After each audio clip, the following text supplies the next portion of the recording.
اچھے گھوڑے اور اچھے ہتھیار رکھو. یعنی اسٹیٹ کے اعتبار سے اگر آپ دیکھیں کہ جو اسلام کا جو حکومتی نظام ہوتا ہے، اس کی جو ملٹری ہوتی ہے، اس کے لیے ضروری ہوتا ہے کہ وہ اتنا اسٹرانگ ہو کہ اس کی دھاک جو ہے وہ دشمنوں کے دل میں بیٹھ جائے. اور جیسا کہ بات آتی ہے، تم سب کو نہیں جانتے لیکن اللہ سب کو جانتا ہے، جو لوگ بھی تمہارے پیچھے پڑے ہیں. تو یہ جو چیز ہوتی ہے ملٹری پراویس، یہ اس سے بہت بڑی دھاک ہوتی ہے لوگوں پہ.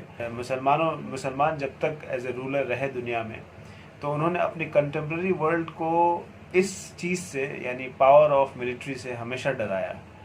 اور چاہے وہ عثمانی دور ہو، یا آپ ٹیپو سلطان کے توپ کے بارے میں اگر خیال کریں، یا قسطنطنیہ کے فتح کے وقت توپوں کی باتیں کریں، یا اس سے پہلے جو مسلمین ہوئے تھے ان کے گھوڑے اور ان کی جو ایک ڈائنامک اسٹریٹجیز اور جو ریسورسز ہوتے تھے، اس کا لوہا جو ہے ہر کوئی مانتا ہے. تو یہ وہ چیز ہے جو اللہ تعالیٰ خود کہہ رہے ہیں امت سے، مسلمانوں سے، کہ تمہارے پاس ایسے گھوڑے اور ایسے ریسورسز ہونے چاہیے جس سے تمہارے دشمن کے دل میں تمہارا خوف پیدا ہو جائے. اس کے بعد اللہ تعالیٰ فرماتے ہیں، اے نبی شوق دلاؤ مسلمانوں کو لڑائی کا، اگر ہو تم میں 20 ثابت قدم رہنے والے تو تم غالب آؤ 200 پر، اور اگر ہوں تم میں 100 تو غالب آؤ 1000 لوگوں پر، اس واسطے کہ وہ لوگ سمجھ نہیں رکھتے. اب بوجھ ہلکا کر دیا. ایک تو یہ بات آئی کہ جو ایکچوئل پوزیشن ہے، یعنی تم 10 ملٹیپلائڈ بائی فورس اگر ہے، تو یہ ایک طرح سے حکم ہے اللہ کی طرف سے کہ اگر تم کسی لڑائی میں جاؤ اور تم پاؤ کہ وہاں پہ 10 گنا لوگ ہیں، تو تم پیچھے نہیں ہٹنا، یعنی تم سمجھو کہ تم جیت سکتے ہو وہاں پہ. پھر جب کچھ لوگوں کو یہ تھوڑی سی زیادہ معلوم ہوئی، تو اللہ تعالیٰ نے دوبارہ سے ایک آیت اتاری، الآن خفف اللہ عنکم، کہ اب اللہ نے بوجھ تم پر ہلکا کر دیا. وعلم ان فیکم ضعف، اور جانا تم میں سستی ہے، اور اس بات کو جانا کہ تم میں کچھ سستی ہے. فإن یکن منکم مئۃ صابرۃ یغلبون مئتین، کہ اگر تم میں ہوں 100 لوگ تو تم 200 لوگوں پہ غالب ہو جاؤ گے، اور اگر تم میں ہوں 1000 لوگ تو تم لوگ 2000 لوگوں پہ غالب ہو جاؤ گے. تو یعنی یہ حکم جو 10x کا تھا ملٹیپلائڈ بائی 10 ٹائمز، وہ اب 2 ٹائمز ہو گیا. کہ اب یہ حکم میں اس طرح سے آتا ہے کہ اگر تمہارے اوپر ڈبل فوج ہو تو تب بھی تمہیں لڑنا ہے ان سے. اکثر ہم یہ سوچتے ہیں کہ آخر یہ ایسی کیا بات ہو گئی کہ اللہ تعالیٰ نے 10 ٹائمز کر دیا اور پھر اس کو 2 ٹائمز کر دیا. اور یہ بھی کہ 2 ٹائمز بھی تو زیادہ ہے. یعنی اکثر کہا جاتا ہے لڑائی برابر والوں میں ہوتی ہے، جس میں لگ بھگ ایک طرف 100 ہے تو دوسری طرف 110 ہے یا 20 ہے یا 150 ہے. اب یہ سیدھے 200، یہ بھی ڈبل ہے. تو اس کے پیچھے کیا وجوہات ہوں گے؟ وہ مسلمان کا جو ایٹیٹیوڈ ہے موت کو لے کے، اور خاص کر لڑائی کے میدان میں موت کو لے کے، وہ بالکل ڈیفرنٹ ہے اور بالکل الگ ہے پوری دنیا کے لوگوں سے لے کے. لوگ لڑتے ہیں اپنی کسی جگہ کو ڈیفینڈ کرنے کے لیے، زمین کو ڈیفینڈ کرنے کے لیے، باؤنڈریز کو لے کے ڈیفینڈ کرنے کے لیے، اپنے فلیگز کو لے کے ڈیفینڈ کرنے کے لیے. لیکن یہاں پہ جو ڈیفنس ہوتا ہے وہ اللہ کو لے کے ڈیفنس ہوتا ہے. اور جو اس میں وعدہ ہے وہ یہ ہے کہ اللہ تعالیٰ کہتے ہیں وَلَا تَقُولُوا لِمَن يُقْتَلُ فِي سَبِيلِ اللَّهِ أَمْوَاتٌ، کہ جو لوگ بھی اللہ کے راستے میں شہید ہو جائے تو تم ان کو یہ نہ کہو کہ وہ مر گئے، بلکہ وہ زندہ ہیں. تو یہ جو ایک آپ دیکھ رہے ہیں انسینٹیو مل رہا ہے کہ اگر آپ اللہ کے راستے میں شہید ہو رہے ہیں تو آپ کو یہ بھی نہیں کہا جائے گا کہ آپ مر گئے، بلکہ آپ کو کہا جائے گا آپ شہید ہو گئے. اور شہید صرف ورڈ نہیں ہے، بلکہ اس کا ایک کانسیپٹ ہے کہ آپ کو اللہ کی طرف سے رزق ملتا ہے، اللہ آپ کو رزق پہنچاتے ہیں آپ کے پاس. تو ظاہر سے یہ ایک ایسا ایٹیٹیوڈ ہے جو کوئی قوم نہیں رکھ سکتی. اور یہی وجہ ہے کہ آج بھی جو جنگ کو لے کے، اور جو خاص کر جو اسلامی جو اوفینسو یا ڈیفینسو جو جنگ ہوتی ہے جس کو جہاد کہا جاتا ہے، یہ ٹرم اتنا زیادہ اس کو نیگیٹو کونوٹیشن میں رکھا گیا، اور کہیں نہ کہیں یہ اتنا پاورفل ورڈ ہے کہ اس سے اکثر لوگ ڈر جاتے ہیں. اس کے بعد ایک بہت ہی امپورٹنٹ ذکر آتا ہے جس میں یہ کہا جاتا ہے کہ جو لوگ کفر کرتے ہیں وہ ایک دوسرے کے اولیاء ہیں، وہ ایک دوسرے کے دوست ہیں، سپورٹر ہیں، کنٹریبیوٹرز ہیں، اکمپلیس ہیں. اور مسلمانوں سے اللہ تعالیٰ کہتے ہیں کہ تم بھی ایک دوسرے کے دوست ہو جاؤ. وَالَّذِينَ كَفَرُوا بَعْضُهُمْ أَوْلِيَاءُ بَعْضٍ إِلَّا تَفْعَلُوا تَكُنْ فِتْنَةٌ فِي الْأَرْضِ وَفَسَادٌ كَبِيرٌ. کہ اگر تم بھی آپس میں ایک دوسرے سے نہیں جڑو گے، جو اچھے لوگ ہیں وہ بھی اگر نہیں جڑیں گے، جو ایماندار ایمان والے لوگ ہیں وہ بھی نہیں جڑیں گے، تو پھر بہت فساد ہو جائے گی دنیا میں۔ آج جو دنیا میں بہت بڑی فساد ہم دیکھ رہے ہیں اپنے چاروں طرف، اس کی بڑی وجہ ہے، ایسا نہیں ہے کہ شریف لوگ نہیں ہیں، لیکن شریف لوگ اکٹھا نہیں ہیں، بدماش لوگ اکٹھا ہیں۔ جو فطرتاً انسان کو شریف بنایا گیا ہے، جو بدماش ہے وہ بھی شرافت کو پسند کرتا ہے، لیکن پھر بھی یہ جو بدماش اور یہ جو کہتے ہیں شیطانی چیزیں جو ہے وہ حاوی ہیں ہر چیز پہ۔ اس کی مین وجہ کیا ہے؟ کیونکہ وہ ایک دوسرے سے مل کے کام کرتے ہیں کہ ہمارے خلاف لوگ کھڑے ہو سکتے ہیں کیونکہ ہم غلط کام کر رہے ہیں، وہ خود اس بات کو احساس کرتے ہیں، اس لیے وہ ہمیشہ ایک گارڈ لے کے چلتے ہیں، اور گارڈ وہ یہ ہے کہ وہ سب مل جل کے رہتے ہیں، ایک دوسرے کو سپورٹ کرتے ہیں۔ لیکن جو ایماندار آدمی ہوتا ہے وہ سوچتا ہے کہ مجھے کسی کی کوئی کیا غرض ہے، کیونکہ میں تو کوئی غلط کام کرتا ہی نہیں، اور یہ چونکہ وہ غرض نہیں سمجھتا، وہ اس لیے وہ کسی سے کولیبوریٹ یا ایک ساتھ مل جل کے رہنے کی کوئی بہت زیادہ اس کو ضرورت سمجھ میں نہیں آتی۔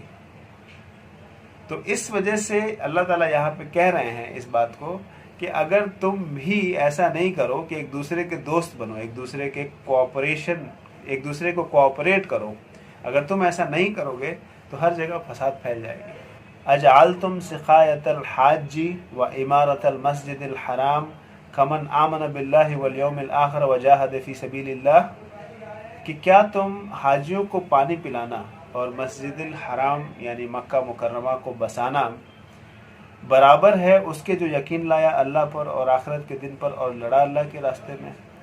لا یستعون عند اللہ، یہ برابر نہیں ہے اللہ کے نزدیک۔ واللہ لا یہدی القوم الظالمین، اور اللہ نہیں ہدایت کرتا ظالم لوگوں کو۔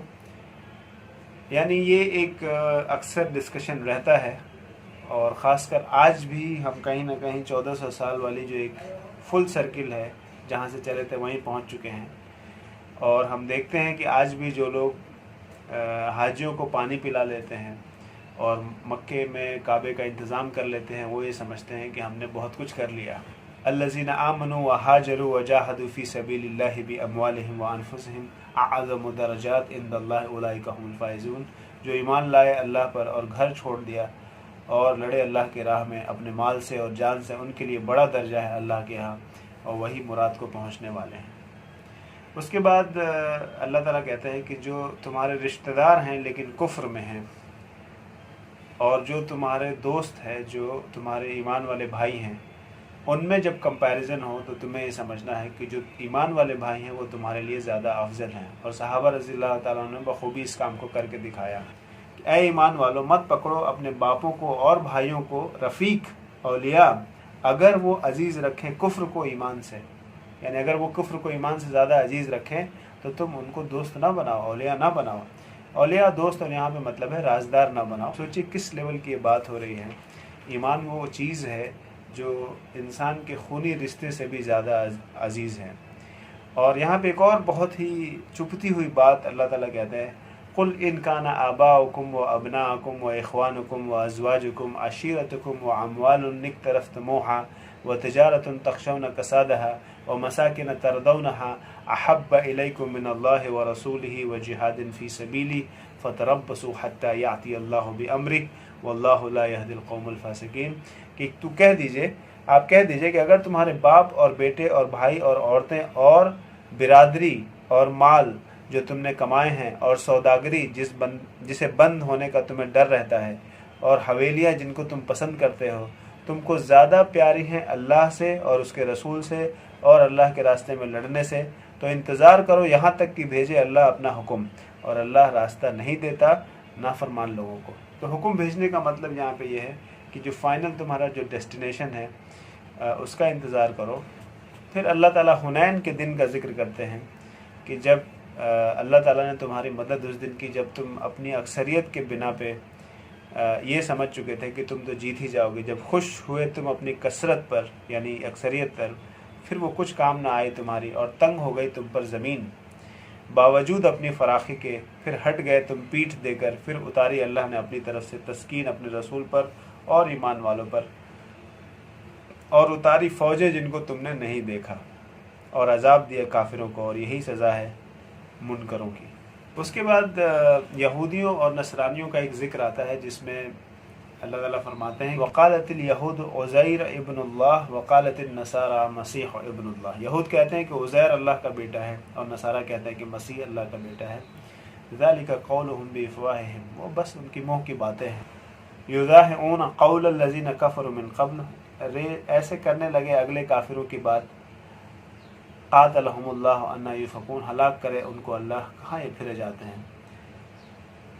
اور پھر ایک بڑی ہی امپورٹنٹ ڈسکشن ہے جس میں اللہ تعالیٰ کہتا ہے اتخذوا احبارہم ورہبانہم اربابا من دون اللہ والمسیح ابن مریم وما امروا الا لیعبدوا الہا واحد لا الہ الا هو سبحانہ عما یشرکون، کہ ٹھہرا لیا انہوں نے اپنے عالموں اور درویشوں کو خدا اللہ کو چھوڑ کر. یعنی اللہ کو چھوڑ کر انہوں نے اپنے جو پادری تھے اور جو درویش تھے اور جو ان کے عالم تھے، جو ربائی جنہیں کہتے ہیں، ان کو انہوں نے خدا بنا لیا اللہ کو چھوڑ کر. عدی ابن حاتم رضی اللہ تعالیٰ عنہ جو پہلے نصرانی تھے، اور جب وہ ایمان لے کے آتے ہیں اور جب اس آیت کو سنتے ہیں تو وہ رسول صلی اللہ علیہ وسلم کے پاس اس کو ایکسپلین کرنے کے لیے پہنچتے ہیں اور وہ کہتے ہیں کہ یا رسول اللہ، ہم نے ایسا تو نہیں کیا. یہاں پہ لکھا ہے کہ ہم نے اپنے عالموں اور درویشوں کو اپنا خدا بنا لیا اللہ کو چھوڑ کر، تو ہم نے انہیں خدا تو نہیں بنایا تھا. انہوں نے اس کو کانٹیسٹ کیا. تو رسول صلی اللہ علیہ وسلم نے اس کی تشریح کی اس آیت کی اور کہا کہ کیا جب یہ تمہارے علماء کسی حلال کو حرام کر دیتے تھے اور کسی حرام کو حلال کر دیتے تھے تو کیا تم اس کو مان نہیں لیتے تھے؟ تو عدی ابن حاتم کہتے ہیں کہ ہاں یہ تو ہم کرتے تھے. تو رسول صلی اللہ علیہ وسلم کہتے ہیں یہی خدا بنانا ہے، یعنی اللہ کو چھوڑ کر جو دوسروں کے حکم کو مانے وہ ایک طرح سے اس کو خدا بنانا ہے، بلکہ ایک طرح سے کیا اس کو خدا بنانا ہے. یہ ڈسکشن آج کے لیے بہت زیادہ ریلیونٹ یہ ہے کہ مسلم دنیا میں آج بھی بہت سارے لوگ کہتے ہیں، کیونکہ آج ایک دور چل رہا ہے، مین اسٹریم جو ہے وہ کیپٹلزم ہے جس میں سیکولرزم کی بنیاد پہ گورنمنٹس چل رہی ہیں، اور یہ گورنمنٹس یہ کہتی ہیں کہ ہم اپنا اچھا برا خود سمجھ سب لوگ پارلیمنٹ یا سینٹ میں بیٹھ کے ڈیسائیڈ کر لیں گے کہ ہمارے لیے کیا اچھا ہے اور کیا برا ہے، اور پھر وہ حلال کو حرام کرتے ہیں اور حرام کو حلال کرتے ہیں. آپ دیکھیے شراب حلال ہے بہت سارے کنٹریز میں جو مسلم رولڈ کنٹریز ہیں، جو LGBT یہ الاؤ ہے، حلال ہے، وہاں پہ لوگ کر سکتے ہیں، اس کی پوری دی جاتی ہے، ان کو سارا فریڈم دیا جاتا ہے. اور اللہ کے جو حکم ہیں چوری کرنے والے یا زنا کرنے والے کے، تو وہ نہ ہو کہ وہ برٹش جو قانون ہے اس کے حساب سے ہیں، جو برٹش لا ہیں اس کے حساب سے ہیں. اب کوئی یہ کہے کہ یہ لوگ جو قانون بنا رہے ہیں ان کو لوگوں نے خدا بنا لیا ہے، یہ لوگ جو سینٹ میں بیٹھ کے اور جو ایسی لیجسلیشن کر رہے ہیں مسلم دنیا میں، یہ لوگ جو ہے یہ انہیں خدا بنانا ہے. تو ہر کوئی کانٹیسٹ کرے گا کہ ارے آپ یہ کیسے کہہ رہے ہیں کہ ہم انہیں خدا بنا رہے ہیں، انہیں خدا تھوڑے بنا رہے ہیں، ہم تو بس انہیں اپنا ریپرزینٹیٹیو بنا کے بھیج رہے ہیں، پھر وہ جو چاہے کریں. تو یہی سوال عدی ابن حاتم نے بھی کیا تھا کہ ہم نے انہیں خدا تو نہیں بنایا، وہ تو بس کچھ ہم نے خدا تو نہیں بنایا، ہم ان کی عبادت تو نہیں کرتے تھے. لیکن اس کا ایکسپلینیشن جو رسول صلی اللہ علیہ وسلم دے رہے ہیں کہ جب وہ کسی حلال کو حرام کر دیتے تھے اور کسی حلال کو حرام کر دیتے تھے اور کسی حرام کو حلال کر دیتے تھے، تو کیا تم اس بات کو نہیں مانتے تھے؟ تو یہ جو کرائیٹیریا ہے، یہ کرائیٹیریا صرف اس وقت کے لیے نہیں تھا اور صرف یہودیوں اور نصرانیوں کے لیے نہیں تھا، یہ کرائیٹیریا سب کے لیے ہے، پوری دنیا میں آتی دنیا تک کے لیے ہے. تو یہ کرائیٹیریا آپ اپلائی کریں، اور اسے آپ اپلائی صرف عالموں پہ ہی نہیں کر سکتے. کوئی بھی جو یہ کام کرے کہ حلال کو حرام کر دے اور حرام کو حلال کر دے اور حلال کو حرام کر دے، تو اس کو خدا بنانا ہے. اسے بھلے ہی آپ اسے کوئی بھی نام دیں، لیجسلیٹر، سینیٹر، کچھ بھی کہیں آپ. کہ شرک کا جو مسئلہ ہے وہ بہت ہی سیریس ہے، کیونکہ باقی سب گناہ تو اللہ معاف کر سکتا ہے لیکن شرک معاف نہیں ہو سکتا. تو جب یہ اتنا بڑا سیریس معاملہ ہے تو اس کو ہم ہلکے میں نہیں لے سکتے اور اسے جسٹ پاسنگ کمنٹ نہیں کر سکتے. We need to be serious about this fact. when we take some people, we allow some people to make halal into haram and haram into halal, because that is by Rasulullah sallallahu alaihi wasallam is making God.